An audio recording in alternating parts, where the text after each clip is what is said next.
दोस्तों हम न्यूजीलैंड तो जानते हैं कि न्यूजीलैंड बहुत ही शांत देश है। पर क्या आप ये जानते हैं कि न्यूजीलैंड को कैसे ढूंढा गया, कहाँ मिला न्यूजीलैंड, कहाँ से पाया गया, किसने ढूंढा और कब ढूंढा। अगर आप ये सब जानना चाहते हैं तो वीडियो में लास्ट तक के बने रहिएगा। तो दोस्तों स्वागत है आपका, खुशामदीद, वेलकम, नमस्ते एवरीवन टू K2WN फैक्ट्स। चलिए शुरू करते हैं हमारा वीडियो। न्यूजीलैंड पैसिफिक ओशन के बिल्कुल साउथ में ऑस्ट्रेलिया से करीबन 4000 किलोमीटर, दुनिया का दूसरा सबसे बिल्कुल शांत देश है। इंडिया और पाकिस्तान में रहने वाले ज्यादातर लोग न्यूजीलैंड को क्रिकेट की वजह से जानते हैं। Brendon McCullum, Ross Taylor, Daniel Vettori. मैं तो न्यूजीलैंड को इन्हीं की वजह से जानता हूँ। पर न्यूजीलैंड दुनिया में बहुत ज्यादा मशहूर है, खासकर अपनी बड़ी बड़ी माउंटेन रेंज, खूबसूरत लेक्स और हाई क्वालिटी के ऑर्गेनिक फूड्स की वजह से। आप में से कुछ लोगों को तो शायद ये ऑलरेडी पता ही होगा कि मशहूर movie Lord's of the ring की शूटिंग भी न्यूजीलैंड की इन्हीं खूबसूरत वादियों में हुई। न्यूजीलैंड का मौसम बिल्कुल यूके की तरह है, हल्की सी गर्मी, लॉन्ग विंटर्स और अच्छी खासी बारिश। मगर इसके बावजूद न्यूजीलैंड की पॉपुलेशन यूके की पॉपुलेशन का 7% भी नहीं है। अगर आप न्यूजीलैंड का ये मैप देखेंगे तो आपको नजर आएगा कि करीबन 80% न्यूजीलैंड बिल्कुल खाली है और वहाँ कोई नहीं रहता। न्यूजीलैंड की 70% आबादी इधर नॉर्थ में रहती है और नॉर्थ में भी 50% आबादी एक शहर ऑकलैंड में रहती है। इतना जबरदस्त मौसम, खूबसूरत सीनरी, लो क्राइम रेट और हाई स्टैंडर्ड ऑफ लिविंग के बावजूद 80% न्यूजीलैंड खाली क्यों है? दोस्तों अगर हम वर्ल्ड मैप देखें तो आप नोटिस करेंगे कि न्यूजीलैंड हमारी दुनिया से बहुत दूर है। मतलब अगर आप कराची या मुंबई से जहाज में बैठे तो ये पूरा अरेबियन सी और इंडियन ओशन को क्रॉस करके करीबन 18 से 22 घंटे की फ्लाइट के बाद ही आप न्यूजीलैंड पहुंच सकते हैं। और अब सवाल ये पैदा होता है कि इंसान दुनिया से इतनी दूर इस आइलैंड तक पहुंचा कैसे? अब यहाँ पर मल्टीपल व्यूज हैं। अगर हम न्यूजीलैंड की ऑफिशियल वेबसाइट पे जाए तो वहाँ ये लिखा है कि आज से 1000 साल पहले लगभग 1320 से 1350 के बीच माओरी लोगों ने न्यूजीलैंड को डिस्कवर किया। माओरी पैसिफिक ओशन के इन सारे आइलैंड्स, जिन्हें पॉलिनेशियन आइलैंड्स भी कहा जाता है, इन पर रहने वाले लोगों को कहा जाता है। ऑफिशियल सोर्सेस के मुताबिक माओरी 23वीं सदी के आसपास अपने सारे आइलैंड्स छोड़कर बड़ी बड़ी कश्तियों में बैठकर इधर न्यूजीलैंड पहुंच गए। ये लगभग वही जमाना बताया जाता है जब मंगोल्स और चंगेज खान पूरे यूरो एशिया पर अपना कंट्रोल ले रहे थे। लेकिन अब ये सवाल पैदा होता है कि ये लोग अपने पुराने आइलैंड छोड़कर न्यूजीलैंड आए ही क्यों? इस सवाल को ढूंढने के लिए जब हमने रिसर्च किया तो कुछ आर्टिकल से पता चला कि माओरी ने अपने हिस्टोरिकल रिकॉर्ड्स में थोड़ा सा डिफरेंस है। माओरी ट्रेडिशनल न्यूजीलैंड 13वीं सदी में नहीं बल्कि उससे भी 500 साल पहले अराउंड 750 एडी में कूपे नाम के एक मछुआरे ने डिस्कवर किया था। कूपे एक फिशरमैन था जो अपने और अपने ट्राइब्स के लिए मछलियां पकड़ता था। मगर फिर ऐसा होना शुरू हुआ कि जब भी वो जाल लगाता तो उसकी मछलियां उस एरिया में पाए जाने वाले ऑक्टोपस खा जाते और इन लोगों के हाथ कुछ भी ना लगता।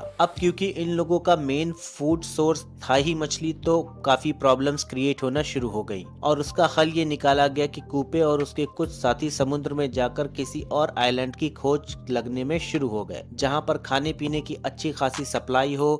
इसी खोज में कूपे अपने 20-25 साथियों के साथ पैसिफिक ओशन में उतर गया। कुछ दिन के सफर के बाद ही उन्हें बड़े बड़े पहाड़ों वाला एक आइलैंड नजर आया। ये न्यूजीलैंड था। सी फूड, भेड़ बकरियां और फलों से मालामाल आइलैंड, जिसपे और कोई दूसरा इंसान नहीं था। ये कूपे और उसके ट्राइब के लिए एक परफेक्ट जगह थी। कूपे ने अपने चंद साथियों को वापस पॉलिनेशियन आइलैंड भेजा ताकि वो बाकियों को इस आइलैंड की खबर दे और इस तरह न्यूजीलैंड पर माओरी लोग आबाद होना शुरू हो गए। 17वीं सदी तक माओरी लोग सुकून से न्यूजीलैंड में रहते रहे और दुनिया से दूर होने की वजह से ना उनकी किसी से कोई दुश्मनी थी और ना ही किसी से कोई खतरा। मगर ये सब बहुत जल्द ही बदलने वाला था। ये वो वक्त था जब वेस्टर्न नेशंस अपनी ताकत को बढ़ाने के लिए पूरी दुनिया में फैल रहे थे। एक्सप्लोरर्स को भेजा जा रहा था कि वो आइलैंड्स, कंट्रीज और कॉन्टिनेंट्स डिस्कवर करें जिन पे कब्जा करके यूरोपियन कंट्रीज अपनी पावर बढ़ा सके। इसी सिलसिले में एक Dutch explorer Abel Tasman Pacific Ocean के साउथ में किसी कॉन्टिनेंट की खोज में निकला। बिकॉज उस वक्त यूरोपियन का ख्याल था कि इस हिस्से में कोई कॉन्टिनेंट जरूर होगा और अगर ऐसा हुआ तो वो यूरोपियन कंट्रीज के लिए बहुत बड़ी अपॉर्चुनिटीज को खोल देगा। 1962 में टैस्मैन ने न्यूजीलैंड को डिस्कवर किया, मगर उसने जब वहां उतरने की कोशिश की तो उसकी माओरी लोगों के साथ जबरदस्त खूनी लड़ाई हुई और मजबूरी में उसे वहां से भागना पड़ा। फिर 1769 में एक ब्रिटिश ऑफिसर जेम्स कुक्स इसी कॉन्टिनेंट को ढूंढता हुआ न्यूजीलैंड आ पहुंचा। एक दफा फिर से जेम्स के फौजियों को और माओरी लोगों के बीच जबरदस्त लड़ाई हुई और उसमें कई माओरी चीफ भी मारे गए। जेम्स को वापस जाना पड़ा,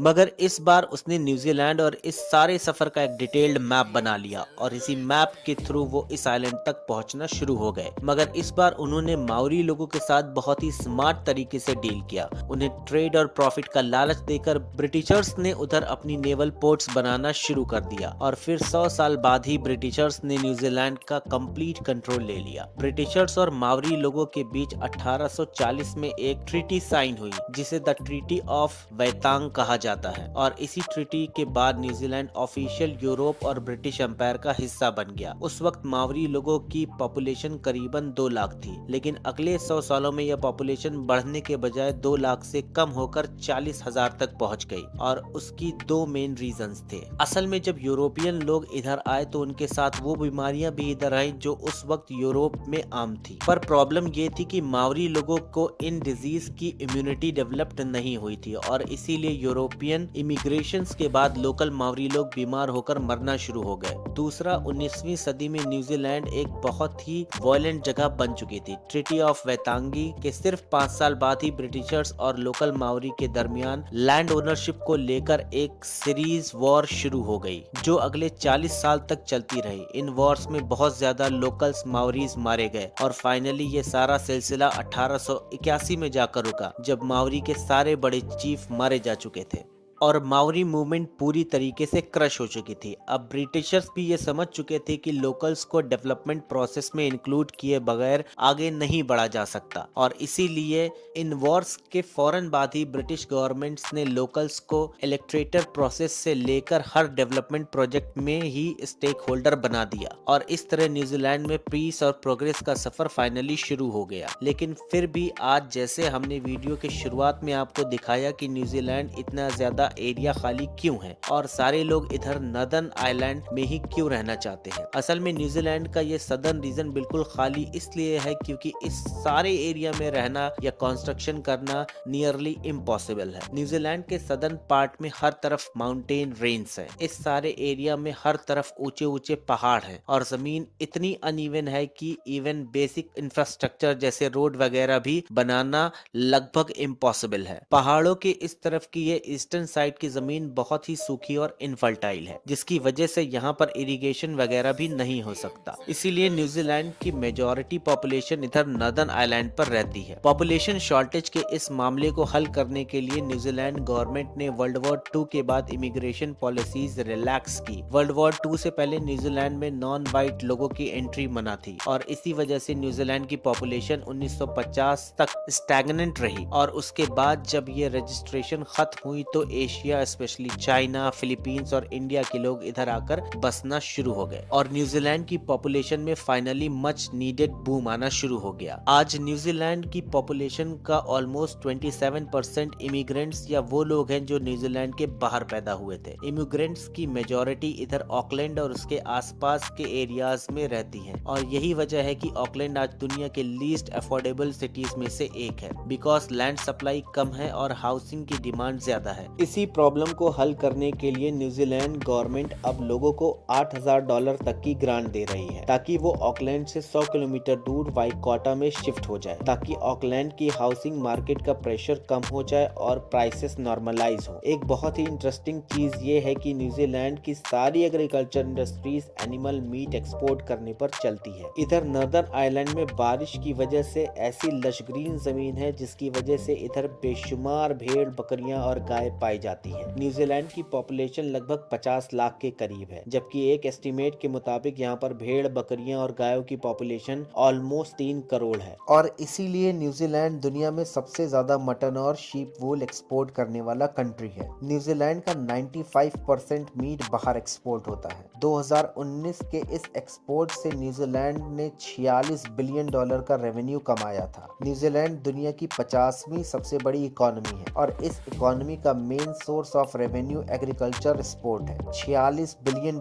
सिर्फ गोश्त की एक्सपोर्ट से कमाना एक अनबिलीवेबल चीज है, और ये इंडिया और पाकिस्तान और बांग्लादेश के लिए एक मोटिवेशन होना चाहिए, क्योंकि ये तीनों प्राइमरली एग्रीकल्चर कंट्रीज हैं। सो दोस्तों, K2W इन फैक्ट की तरफ से ये वीडियो यहीं तक। आप बताइए कि आपको न्यूजीलैंड किस चीज की वजह से फेमस लगता है, और ऐसे अमेजिंग वीडियोस के लिए हमारे चैनल पे विजिट करते रहें। तब तक के लिए thank you so much. Video अच्छा लगा तो वीडियो को लाइक करें, शेयर करें, सब्सक्राइब करें और हमारे चैनल पे लगातार विजिट करते रहें। तब तक के लिए take care, have a nice day, bye bye.